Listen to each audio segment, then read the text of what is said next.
Welcome to the Corlin Economics Report, a weekly look at financial and political topics relating to asset-based investing. Guests on this program pay no fees to appear, and guests and hosts disclose any equity interest in companies profiled. Now, the Corlin Economics Report. Hey everyone, you're listening to the weekend edition of the KE Report. Chad and I were at the New Orleans Investment Conference at the back half of this recent week. You can probably hear some of the background noise from the first half of the show where I feature Byron King. We got to meet up with a lot of companies, touch base also with some of our friends from the sector. It's always nice to reconnect with everybody, see what the vibe is in the market, and also try to learn about a couple new companies. First half of this weekend show is recorded live from the floor of the New Orleans Investment Conference. Second half of the show, we're back in studio chatting with Dan Steffens to get an update on the energy sector. This first half with Byron King really focuses on the state of the resource market. We talk gold, we talk uranium, and we also talk about some of the companies that Byron is focused on. Without further ado, let's get into the weekend show and my conversation with Byron King. All right, sitting down with Byron King. Byron, it's always great to see you at these conferences. Thank you very much. It's such a pleasure to be here. Thank you. So Byron, look, you've been at this conference, man, I don't know, what, 1-2 decades? Maybe even more. It's the 50th anniversary. How long have you been here? Well, I remember coming here in the early 90s, and then I intermittently came in the 90s, but I mean, I'm probably a 20-year guy at this point. Okay, so Byron, I've been here probably a decade, maybe over a decade at this conference. And look, I like this conference because it is smaller in nature, right? You get a chance to sit down with a lot of companies. You see a lot of the same people, but that is also the sector. What's your view on the state of, let's start with the gold sector right now, where gold has been hitting all-time highs. Yes, it's off its high, but you look historically priced, it's at a fantastic price. However, we keep hearing just how much some of these companies are struggling. It's not across the board, but what is your view simply on the gold sector since we're at what is mostly a gold conference? Well, sure. And this gold conference traces its roots to James Blanchard, and this is the 50th anniversary, the 50th year of this conference. And Jim Blanchard is the reason why we can privately own gold in the United States. He was the lobbyist back in the early 1970s who convinced Congress to pass a law that sort of undid the Franklin Roosevelt seizure of gold from 1933.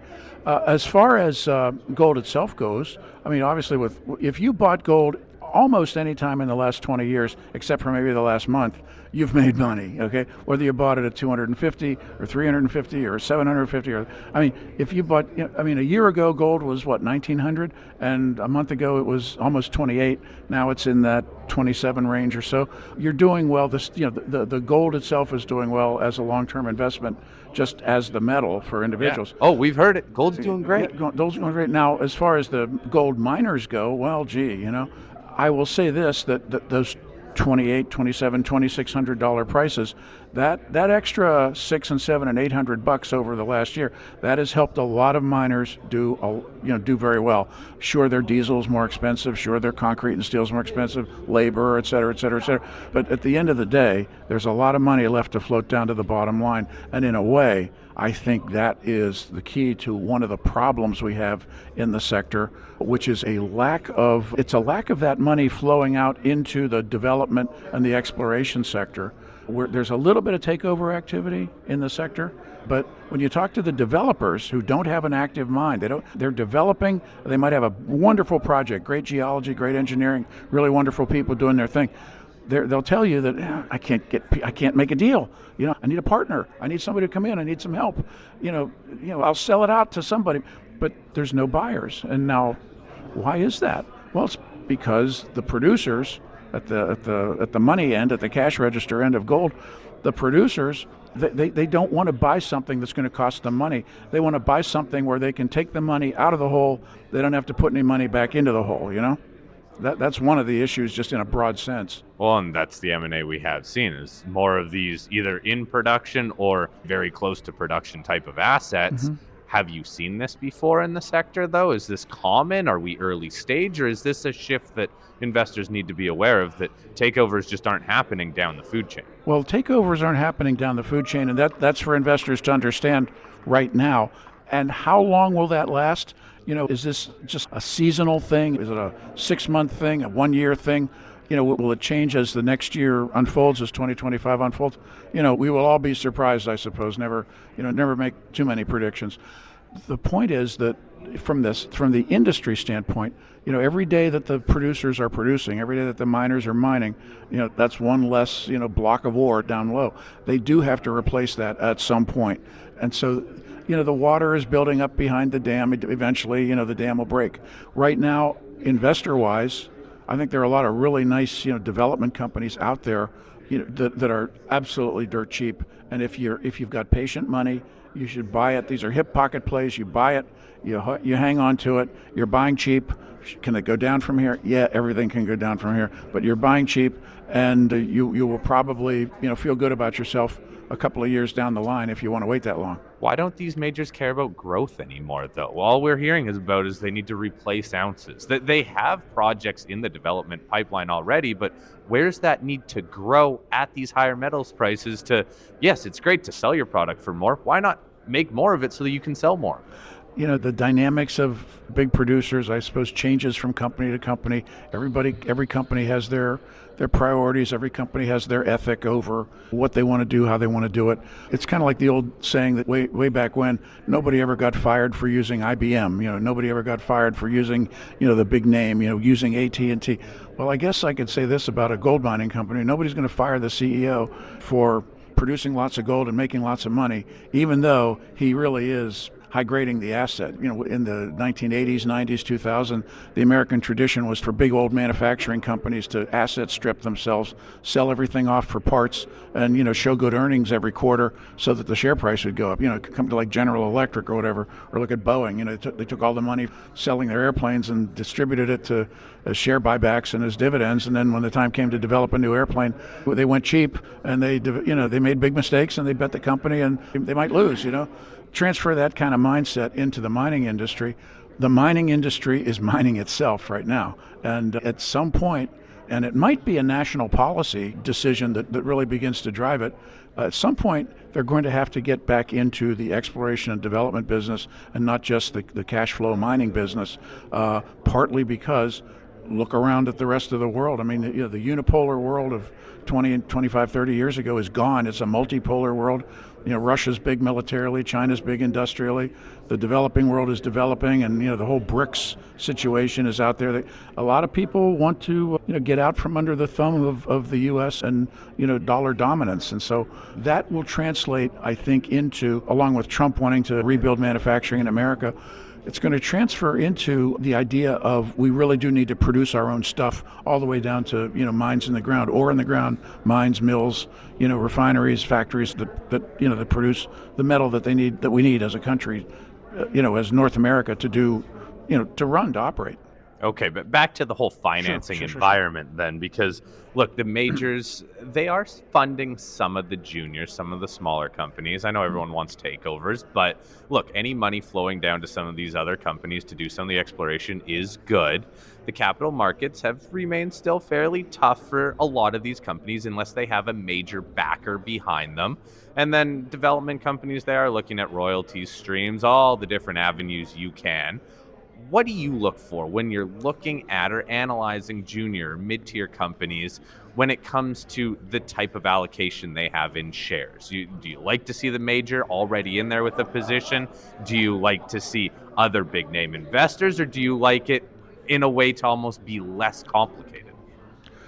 Well, when I look at almost any company, I approach everyone as an individual entity. Where are jurisdictionally? What country, what province, what state, what county, even? Where are you? What's your geology? Is your geology any good? How much growth is there? It's that drill it to kill it kind of a thing. You might be a really great science experiment. You might be the perfect model for a geology course in ore deposits, but you're never going to be the mine that gets big. You look at the management teams. You look at all of that.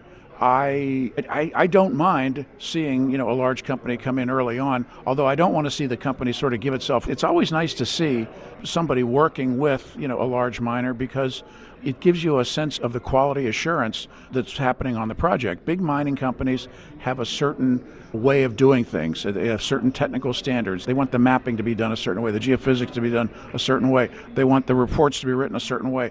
Things have to be compliant with big company standards. It can be more expensive, but there's nothing wrong with that because it pays itself all back downstream, if or when, the company gets taken over. If it's not there, if the big company isn't there, I certainly don't mind, if they need the money. I mean, you can make good deals with royalty companies, streaming companies. If you need the money, you need the money. You are giving away a whack of the upside, down there, but without that money, there may never be an upside. There might be no side. If you can't have the money to operate. I mean, I've spoken to small, relatively small exploration or development companies, and they're telling me that, oh yeah, we drilled this 1,000-meter hole looking for this or that, and I'm like, 1,000? Did you pay for that yourself? And that's expensive. I'm okay with 200 and 300-meter holes. You can knock those things out. It depends on the geology and where you are and what the drilling costs are. But when you start drilling these 1,000-meter exploration holes, you're being pretty ambitious. Whose money are you burning? Is that shareholder money just going down that one hole? It better be a good hole. It better be, so. But that's copper plays too, usually. That's what we see to try to delineate copper plays. And one thing, walking around this conference too, is that there are a couple copper companies here. We always see some copper companies around outside of the precious metals companies, gold and silver. Also a lot more uranium companies. It makes sense. That uranium sector has been really moving. What's your thought on either the copper sector or the uranium sector in terms of stability and potentially strength for those? Well, let's talk uranium for a few minutes. We are in the early to mid innings of a uranium bull market. I mean, if you miss the train leaving the station, you're not going to catch up on that. But we're well into a very good, solid uranium run. The whole nuclear concept has become bipartisan in the United States. It used to be, nuclear, 3 Mile Island, Fukushima, Hiroshima, whatever. It was very anti-nuclear sentiment out there. All of a sudden, big tech decided they needed lots and lots of clean, green, reliable 24/7 electricity to run their data centers. And next thing you know, hey, we're going to reopen 3 Mile Island. Who would have thought that? But that is emblematic of the strength of the nuclear sector. So uranium has been underinvested, underexplored, underdeveloped for 25, 30 years, probably since the end of the Cold War, really, since the early 90s. And then there are really just a handful of companies that you would want to play with, big one like, Cameco, but then UEC, Uranium Energy Corporation, NextGen, companies that have domestic processing, Energy Fuels out in Blanding, Utah, Is it all about domestic then? Because the U.S. needs that, and quite frankly, it's better to be domestic, it seems like? Yeah, absolutely. And when I say domestic, I mean U.S. and Canada, just under the trade agreements, because if you followed the news, I'm sure you do, you know that it's harder and harder to get that big whack of uranium out of Russia that the West has been importing for decades, since the end of the Cold War, since 1991-92. And even, Kazakhstan uranium, I mean, sure, they mine it and process it in Kazakhstan, but how do you think they get it out of that country? Well, they put it on these things called railroad cars, and they track it across Russia to the port of St. Petersburg, and they put it on ships. Well, guess what? We're 3 years into a war with Russia, don't get me started on that, but with the sanctions on Russia, on Russian money, on Russian banking, on the SWIFT system, sanctions on ships that call at the port of St. Petersburg, it is very, very, very difficult and problematic to get uranium out of Russia, whether it's Russian uranium that's been processed in that country or the Kazakh material. And then the other side of it is that the Russians, they're shutting off exports to the West on that, and they'll use it internally, send it to friendly countries, if not, send it to China. So the West, the U.S. and Canada basically must get their act together in terms of rebuilding the nuclear industry. This is a this is a generational matter. If you're not in uranium yet, get there, because, sure, there's ups and downs, there's good days and bad days in the market, but if you're not there, get there, because it's a place to be for the next 25 years. Well, and the trend has been on the uranium bull side, that's for sure. Absolutely. And the news has been on the whole nuclear industry as well, with these tech companies investing. Yeah.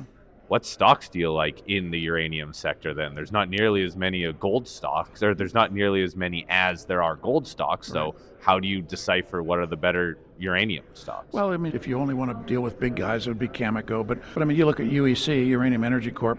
They still have upside, growth-wise. Energy Fuels, I like them. They have an up-and-running processing facility in Utah, which I've visited. They process uranium and vanadium, and they have a side channel for rare earth elements. And so, well-run company, really great people. They know what they're doing. And do you bother with the explorers in uranium? What about all these new players in the Athabasca Basin? Well, now we're starting to get into, to deep stock picking. I do follow them.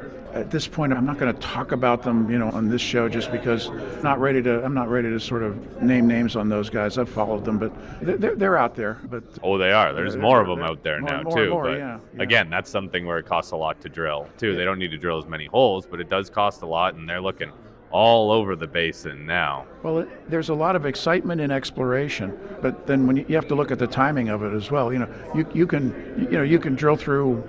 You can drill through solid uranium if you want. You can drill through all the pitch blende or all the uranium-bearing materials you want.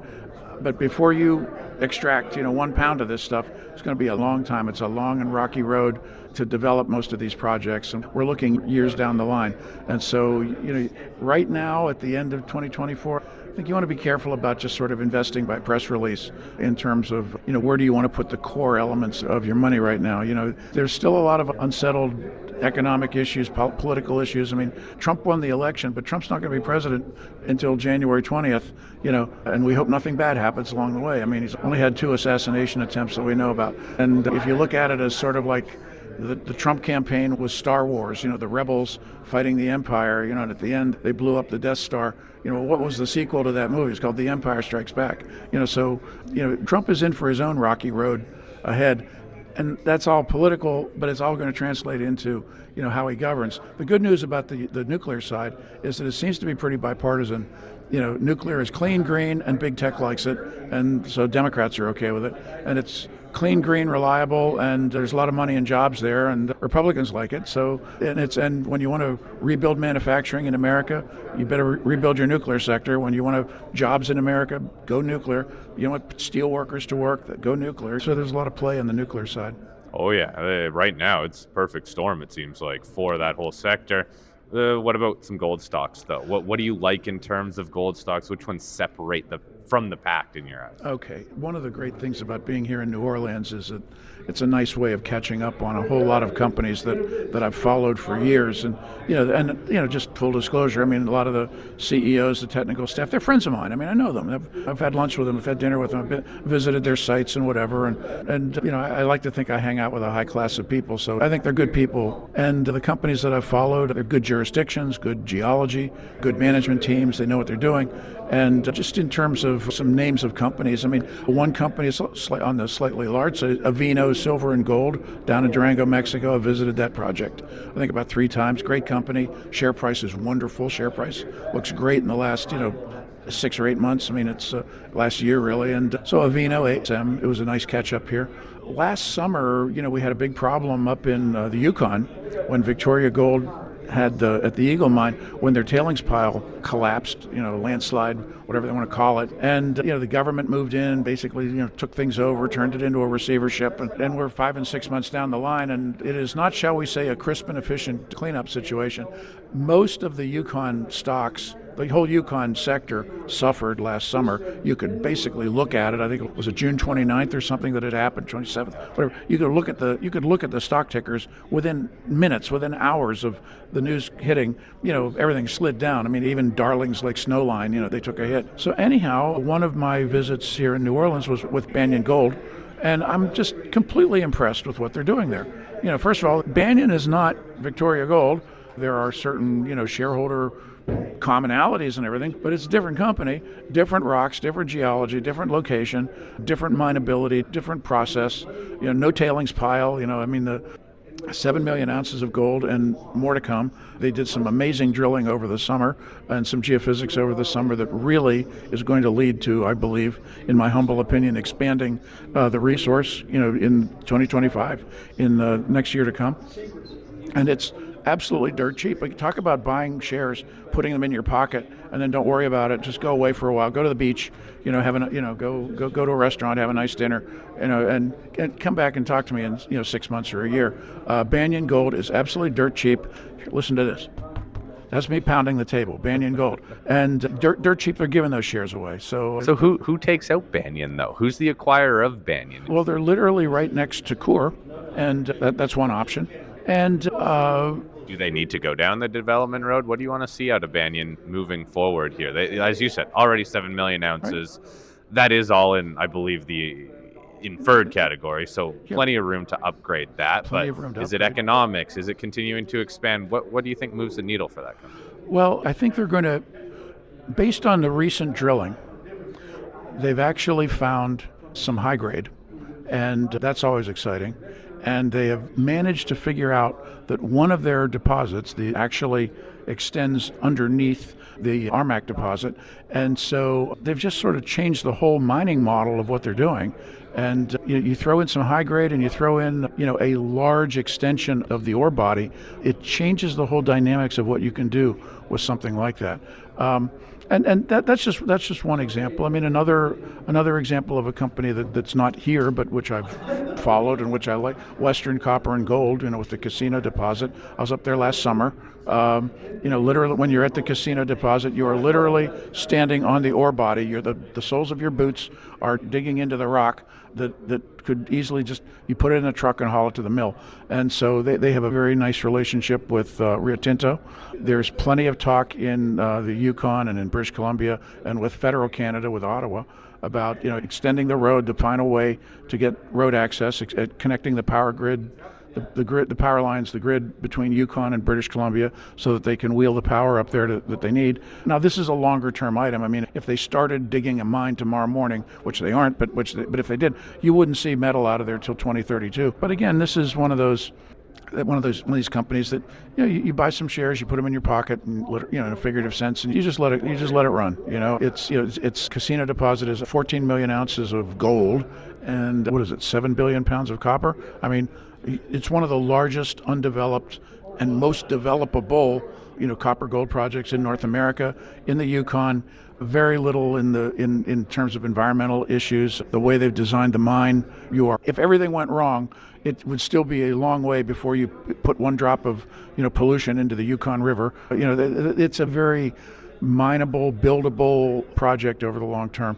That's another of the Yukon plays. Okay. Catching a theme from you, big resources, yeah, hey? Yeah. And there are big resources out there. So I think that is something that investors can focus on. Look, it's one thing we keep hearing. A lot of opportunities in the sector. You just do need to be selective because there are a lot of companies as well. So, hey, Byron, it's always great sitting down with you. It's always great seeing you at these conferences. So thank you for your time. I appreciate it. It's great to speak with you, and good luck to everybody out there who's listening.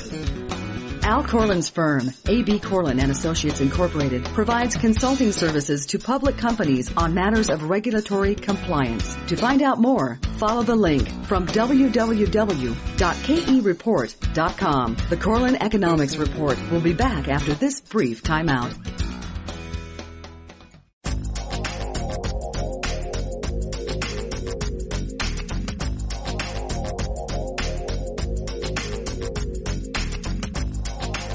All right, welcome back to the weekend edition of the KE Report. Time to switch our focus over to the energy sectors. We are chatting with Dan Steffens, president of the Energy Prospectus Group. Now, we are recording this interview with Dan earlier in the week on Tuesday, right before we head off to the New Orleans Investment Conference. So more big picture ideas for investors in the oil and natural gas sector. Dan, let's start with oil. The oil price, the crude price has been, in a way, kind of stuck in the low 70s to high 60s, trended down to a pretty, I think, important support zone right around that $65 to $66 level as we're recording this. Again, we're under $70 a barrel, but at least $1 or $2 above that $66 level. Overall, Dan, like the oil price has been, in a way, kind of weak, but not bearish in the sense that it's not breaking any key support levels right now. A lot of eyes on Trump coming in with that whole drill baby drill policy.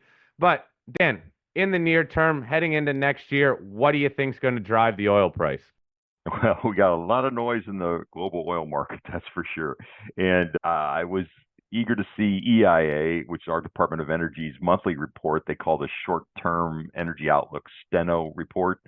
And they always put what their price forecast for natural gas, electricity, everything, and oil for next year. And they pretty much didn't change it too much with, after Trump being elected and that. They say Brent's going to average about 78 and U.S. is going to average about 75. I expected them to bring it down a little bit, but then IEA's report, and this is IEA coming out of Paris, the wording is real bearish that there's, oversupply or something, but then they report that the global inventories, above ground inventories of crude oil and refined products are at the bottom of the 5-year range. They're way below normal for this time of year. So it's like, well, wait a minute. That's like the key. It used to be the inventories were the primary driver of, where we thought the oil market was supplied or undersupplied or whatever. And now it's like people are ignoring the fact that our crude oil, diesel, and home heating oil, gasoline inventories are all near the bottom of the 5-year average for this time of year. So that doesn't make much sense. And, our production hasn't risen very much at all this year. It's pretty flat because our rig count is way down. But anyway, like we were talking offline before, the companies are doing quite well. If oil just averages 70, they're doing much better because of the well costs have come down so much. Well, and Dan, we were also talking that there may be an initiative from the White House to drill, baby, drill, but it's still up to the companies whether they want to actually increase their rig count or increase production. Now, you say production's flat, but the U.S. is already at pretty high levels. I think last year and 2023 was a very high production year for the country, one of the highest on records, but there's no really incentive for the companies to increase their drill rig count and drill, baby, drill just because the president wants them to. Yeah, unless he gives them incentives, like, they give incentives for, buying EVs. Well, but, we already have some pretty good incentives. From an income tax standpoint, the companies that they get to deduct their drilling and, all their IDCs and tangible drilling costs up front. So oil and gas companies, upstream companies, they don't pay much in the way of income tax, but they pay a lot of property taxes, sales and use tax, excise taxes and stuff. There's other taxes they pay, so it's not income tax. And that's the same way in Canada too. So they can't give much of an income tax incentive or anything. And I think he takes some political heat for doing that too. Dan, what about this whole concept? Fine, drill, baby, drill. Some companies don't. Some companies probably will, though, if there are less hurdles for them to get over, and who knows, maybe cost of capital is slightly cheaper for them. But doesn't this all just shine a more positive light on midstreamers or service companies, these ones that maybe don't need to do the actual drilling, but ones that benefit from simply more activity in the sector? Yeah, that they would. So if he lowers regulations, let's say, so they can build more pipelines, and let's say you do get gas prices that come up back up then above $3, you might see a drilling pickup in Appalachia and some of the areas like South Texas where we do have plenty of pipeline access down there. They could pick up just to be drilling for gas. Haynesville too, maybe. But, with these LNG exporters coming online, we're going to have another 5 BCF per day of export capacity in the first quarter of 2025 compared to last year, with 3 new export facilities online and Freeport, totally recovered from that fire last year. So that alone, 5 BCF is like 5% of our total demand. So that's a big deal during the winter. And we just need a normal winter, just a normal. The last 2 winters have been extremely warm and left a lot of gas in storage, which has depressed the price all summer. Well, Dan, let's just assume we have a more normalized winter and that you have the normal demand function in the U.S. With the advent of the LNG terminals coming online, and a lot of people project that Trump will fast track some of those approval processes that were getting slow walked by the Biden administration. Do you think that lifts the overall price of natural gas in the U.S. because there's going to be that delta between where our gas prices are and where they are in Europe, and then in the middle, the need to freeze it, liquefy it, and put it on a tanker and ship it over there? What do you think that does to the LNG and to the nat gas business? Yeah, one reason I'm so bullish on natural gas is it's the clean fossil fuel. Natural gas-fired power plants have almost no emissions. That's why we've been able to get our emissions down because we retired all these coal-fired power plants. So just that alone, you got that. So you're continuing to retire the coal-fired plants. You got the LNG exports building up. You got AI data centers need more electricity. The only quick fix is these modular electricity generation things that you can build for the data centers. So there's just a lot of bullish stuff on a list for natural gas in general. And, a lot of companies now, you don't really have to go buy like pure gassers like EQT is like 99% of their revenues come from gas and NGL sales. Comstock's another one, 99.9% of their revenues is dry gas, I think, from the Haynesville. So a lot of the companies, and we're going to talk about Ovintiv, but EOG, Coterra, there's a lot of companies that over 50% of their production on a barrel of oil equivalent energy basis is natural gas and NGLs, but they get 80% of their revenues from oil. But if there is a price, so if the gas price goes from, averaging $2 all year, and a lot of them, their realized price is below $2. If it goes to $3 or $4, that's a big revenue boost for some of these countries that companies that produce over a BCF per day. Individual companies that produce over a BCF a day, there's several of them. So Dan, since look, yes, a lot of companies are kind of hybrid oil and gas producers. Let's also tie in Trump's potential relationship to OPEC. So yeah, look, Trump is tough on, I think, all countries, let alone countries that could disrupt his plans for the energy sector. Do you see him being tough on OPEC and causing a bit of turmoil that could keep prices high? Yeah, well, I think Saudi Arabia is very happy that Trump got elected because Trump is going to be tough on Iran. I guarantee you right off the bat, he's going to slap those sanctions on Iran. And if we have to, our ships will blockade them and, that they won't let them out of the Persian Gulf or something. And, we're not going to put up with this crap that Biden has put up with. I can tell you that. So that's going to happen. Saudi Arabia will just love to fill the gap. The rest of OPEC countries can fill the gap, but it's going to take time. I mean, even, if they take 1.5 million barrels of Iranian oil off the global market, with most of that going to China, you're going to have to replace that. But, rampant, even for Saudi Arabia to increase their production by 1 million barrels a day, there's logistic problems in doing that. You got to load the ships and everything, do all that, but they can't do it. So, but then there's going to be no excess. There's going to be no idle production that can be brought on. So if there's no cushion, then any kind of geopolitical event, taking fires or this on Monday, the oil price went up like $2 a barrel because some oil field in Norway was taken offline because of a power outage or something. So that's going to really add to the volatility, but you're going to then have more geopolitical risk in the price. I think the current oil price has no geopolitical risk premium right now when you look at all the stuff that's going on.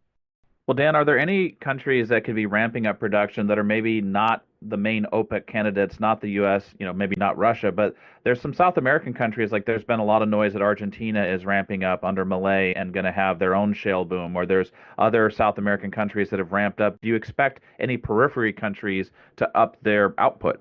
Yeah, I mean, Argentina definitely has an oil section there that would be perfect for horizontal drilling and fracking and all that. But thing in other countries, when I was at Hess, we had stuff all over the world, and outside of the U.S., everything goes much slower.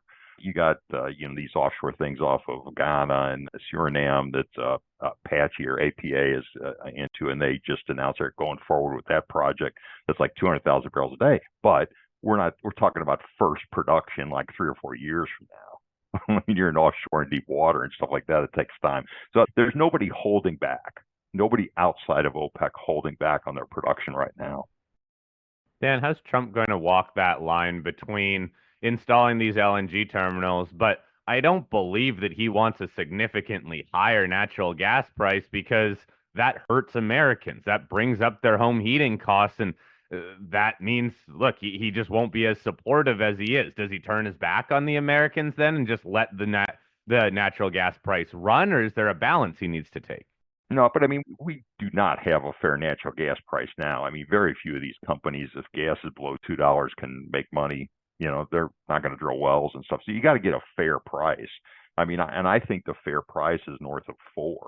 I think $4, $5, $6 gas. If it got between 4 and 6, and that's where it kind of laid in, that's still super cheap energy compared to the energy you get out of a barrel of oil. That's still like less than half of what, I mean, 6 MCF of gas has the same energy content as a barrel of oil. So oil's selling for 70. Well, then gas should be selling for like 10. Well, Yeah, but that's $10. not going to bring people on his side just because he No, no, says the no. price Yeah. is too low. Yeah, just because he's trying to be too low. But it can't artificially stay this low in the twos either. And the companies will be very happy. I mean, if we get the $3.54 gas and it just stays there, the gas companies will be doing really well. Well, one more thing on Trump is he's big on deregulation, making the permitting process easier. So on the pipeline side, you already alluded to it some that he may help on that, but are there any areas of the country where we really need to see more pipelines approved or permitting, hurdles and red tape lifted? Is there any areas you'd like to see him address? Yeah, well, we need to get more pipelines to West Texas. I mean, we've got stranded gas out there. They can't get it out. They're having to pay people to take their gas, and they're looking for ways. They're going to start building their own power generation out there. So anyway, and Appalachia's pretty much, pipeline constrained a little bit. That Mountain Valley pipeline that EQT just opened up, that helps a little bit, but we got a lot of gas. And if you get a higher price, it's just like the Eagle Ford. There's a lot of gas in the Eagle Ford, but it's really deep and the wells are more expensive, so it can't compete with like the Permian Basin or Haynesville. But if you get like $5 gas, there's a lot more $5 gas. Just like I said, the days of $10 oil are way gone, and there's more oil if it goes to 100. There's even more oil if the price goes to 120, and it's just going to keep going up because it has to, because demand for oil is going to keep going up for the rest of our lives. So we'll see. Dan, what do you think this means for Canada, too? Is Trump going to be tough on Canada? Do these terminals, pipelines help the Canadian oil and gas industry? Break down that balance for us. Well, the Canadian gas, because a lot of it does come down into the U.S., and then they're building their own LNG export terminals, so they're going to debottleneck up there. A lot of like the oil sands plays and everything, they don't produce much gas, but there's still a lot of gas coming from, Alberta for sure that could use higher gas prices. In fact, I talked to a company yesterday, Rubelite, that it could produce a lot more gas if they just had better prices. What about the Keystone Pipeline? The first day of office, Biden struck it down with an executive order. Do you think that gets reversed? It could. I think he would like to get that built, but it's not, it's not a government thing. He could, I guess. He could just volunteer to say, we're going to build that pipeline for you. But the company that shut it down, TransCanada, it's TransCanada, right? I think anyway. But what they lost, hundreds of millions of dollars on that project. So they would have to be pretty sure that if they start building it again, that the next guy doesn't shut it down again. So we need it. We need the heavy oil from Canada. We desperately do. That's why we are importing 6 million barrels a day of heavy oil, because that's what our refineries need to make diesel and home heating oil. Okay. Well, Dan, we will, again, follow up with you in terms of oil and natural gas prices next month. But let's talk about a company that just went through with a couple key transactions. Ovintiv, traded OVV. We actually chatted about this company last time back in June of this year, but it was November 14th that they announced an acquisition and a sale of some land. Both big money deals, the acquisition being just north of $2.3 billion US, and the sale of some of their assets for right around $2 billion US. Dan, take us through these transactions from November 14th, please. Yeah, so they're selling out of the Uinta Basin, which is in Utah. And I hadn't heard much about the Uinta Basin in a long time. And then just in the last few months, it's really picked up with some big deals out there. Anyway, so they're selling that for $2 billion. And then they're buying from Paramount Resources. They're buying their interest in the Montney assets, an oil-rich area up there in Canada. And that's producing 70,000 BOE per day. About 25,000 of it is barrels per day is oil and condensate that sells real close to WTI. It's real good quality oil up there. But in addition to that, they get a big acreage block, 109,000 acres, net acres up there, which they estimate have development drilling locations, and they label 2/3 of those, 600 of those, what they label as premium well locations that at $70 oil pay out in a year to a year and a half. So you have tremendous rates of returns on these wells. And more than that, one of the criticisms about Ovintiv, they didn't have a deep inventory of high quality development acreage. So this really helps that. And I think they have 15 years worth of drilling inventory now. So the Wall Street gang's going to really love that. It was announced last Friday Thursday on November 14th. And then by Monday, 10 highly respected energy analysts had updated their price targets, most of them raising their price targets on it, and with very bullish comments. And so in tip ranks, which they file those with tip ranks and first call, 10 analysts, they price ranged from 48, that was way below everybody else's, and to 70, with the average price of those 10 new price targets is 58. And this morning on Tuesday, it's selling for about $45 a share. So there's a pretty good uptick there. And the combination of those two deals is going to increase their free cash flow by about $300 million. And they've said that once everything settles down, so the second half of next year, I think they will increase their dividend. They only have a small dividend now, about 2.5% dividend yield, but they're going to have a really strong operating cash flow next year. I think coming up with like $400 billion. Yeah. Okay. Next year, I got them with a profit of $1.4 billion, so $5.60 per share. Operating cash flow of $4.2 billion. That's $17 of operating cash flow per share. A company of Ovintiv's quality, and for your listeners, this company used to be called Encana, but they moved their office to Denver, so they wanted to get a new name, and they have a big interest in the Permian Basin now. So they're going to be generating, the stock should not be trading for 3 times cash flow.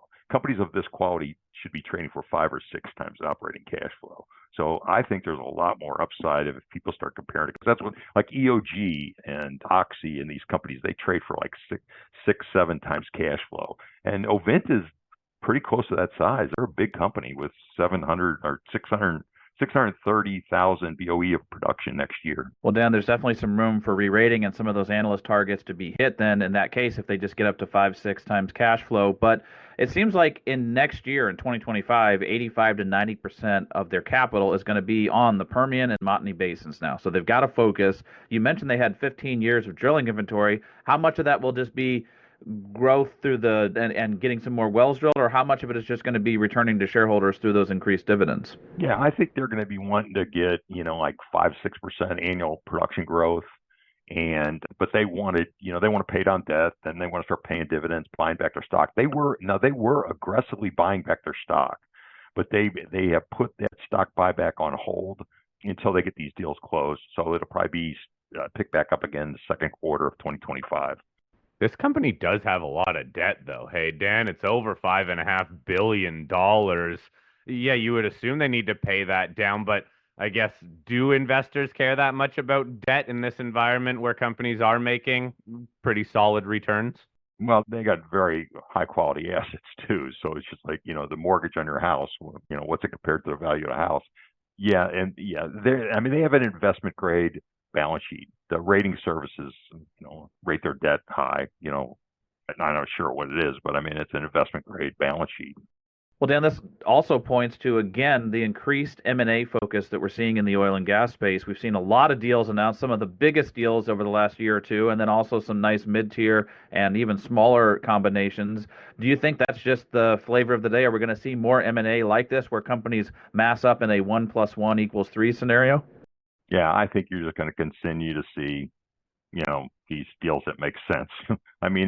You can consolidate, you get rid of a lot of back office G&A expense when, instead of having 2 or 3 public companies, combine them all.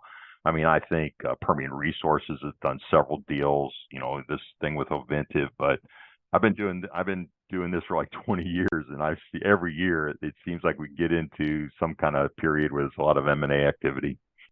Man, there's been a lot of M&A activity in the sector broadly. So you like this company. I got it. But look at the XLE, the energy sector ETF. It's something that's caught my attention is even with I guess, a little weakness in the oil price and a little bit stronger natural gas price. But let's face it, natural gas hasn't been above kind of that 360 region since 2022. So generally a lower price here. XLE is almost at all-time highs again from earlier this year in April. Why are the stocks still doing so well, or at least this ETF still doing so well in the face of lower energy prices? Well, it's like my Sweet 16, we were up about 15, 20%, and now it's just up a couple percent year to date. Like these pulled back. And then they all announced like third quarter results that were really profitable. They were announced profits. They announced adjusted operating cash flow that beat my forecast, higher production. They've upping their, some of their production forecasts and stuff. And the ones that have done acquisitions, the acquisitions and have gone smoothly, and they've, created some synergy, some cost savings on the pro forma. They're beating their pro forma forecast on those companies. And I don't know. But the investor sentiment can change. Maybe Trump being in office, a more positive outlook for just the fossil fuel industry in general will get more investors moving into these companies. But like you said, they're doing pretty well, and the companies themselves have much stronger balance sheets than they had a couple of years ago. They've all recovered from the COVID years, that's for sure. Well, Dan, just to that point, we were making the point that just in the middle of the summer, maybe some of the companies were doing better than the market was giving them credit for, and they had a sell-off. There was a lot of companies down 20, 30%. Now a lot of those companies have rebounded. And again, to Corey's point, if you look at the XLE, it's up near all-time highs again with oil prices that are, in the low 70s to the high 60s. What does that mean if oil goes back to 80 or 90 again? Do these companies break out to levels we've never seen before? Yeah, if the market gets confidence that oil is going to be above 80 again, you're going to get a lot of money flow into these. And there's fewer and fewer companies because of all this consolidation compared to where it used to be. So there's a lot of high quality companies trading at multiples that I've never seen before. I'll tell you, when I was at Hess, if we could buy a company for 5 times cash flow, we were all over it. And a lot of these, some of the smaller Canadian companies that I'm following, they're trading below the present value of just their proven reserves. On my list, I follow like 38 companies now, and there's 6 or 7 of them where their stock is trading below book value, and these are profitable companies generating free cash flow. Some of them paying pretty good dividends, and their stock's trading below book value. That makes no sense to me. I mean, it's just crazy, the valuations right now. So is there an opportunity in the small caps then? These big caps clearly are doing pretty well because those are what are in XLE. What about the small caps? Is there a catch-up trade, or have those been doing fairly well? Yeah, I mean, no, like we've talked about In Play and Hemisphere and, some of these smaller Canadian companies, and they've almost paid off all their debt. They're paying good dividends, and they're up a little bit, but not anything compared to how good they're doing financially, I don't think. And they got a lot of running room, those companies too. And I can't believe there's not some consolidation of those smaller companies that somebody doesn't buy 2 or 3 of them and put them together. I talked to the CEO of Rubelite yesterday. They've done a combination of, they spun out of a company and now they're acquiring that company. It's kind of interesting, but that one looks really good, and it's trading for like just 2.5 times cash flow. Dan, if you had to pick, and I know that in a real world scenario, you have a balanced portfolio and you have different portfolios, your dividends, your growth companies, but let's just say somebody's listening was going to pick kind of a basket of companies. Would you be more apt to tell them to get into oil-only companies, gas-only companies, or do you like the fact that a hybrid company would have the best of both worlds? Yeah, I think the companies that are really going to benefit more from the natural gas are not the pure natural gas players, but the ones that they produce a lot of gas, like Coterra, EOG, Devon. They produce a lot of gas. So if the gas price goes up, but today they're getting 70-80% of their revenues come from oil sales. But if gas does come up, but they're not really seen as gas producers, they're seen as oil companies, but they're going to all benefit from that. So it's going to be a nice revenue boost for a lot of these companies that are quality companies. And my own portfolio, I've moved more and more of my own portfolio into just companies that pay really good dividends. And I just can't believe that dividends, our high yield income portfolio, the average yield is like 8%. And these are solid companies. And, where can you get that kind of yield? Are there any companies that are paying, let's say, 10+% that you still think are solid companies here? Yeah, I like the royalty companies we've got. It's not like that high, but Venom, it's Viper. The symbol is VNOM. because it's just got tremendous growth locked in because of its relationship with Diamondback. Now, on the high yield, look at KRP. It's Kimbrel Energy Partners, KRP. And then STR is Sitio, I think is how they pronounce that one, STR, and it has pretty good. And then on the gas side, now this one's more heavily weighted to gas, is Blackstone Minerals, has about a 10% yield. And it's pretty much got that yield locked in because they do a real good job of hedging. They've hedged quite a bit of their production at over $3 for next year anyway. All right. Dan Steffens, president of the Energy Prospectus Group. Dan, always interesting hearing your thoughts on the oil and natural gas sector. Sounds like you are continuing to be bullish heading into next year in this Trump presidency. I always enjoy the stocks that you share with us too. Everybody who wants more information and to keep up to date with Dan and his trades in the energy sector, click that link in the show notes on our website or podcast to the Energy Prospectus Group and follow along with Dan. Dan, great having you on the show, and everyone, thanks for tuning in to this weekend show. I hope you all enjoyed this show. We'll be back with you next week, and be sure to visit our website, kereport.com, and podcast. Just search the KE Report in your podcast player to listen to all our daily editorials throughout the week and company updates. Dan, everyone, thanks for joining us this weekend.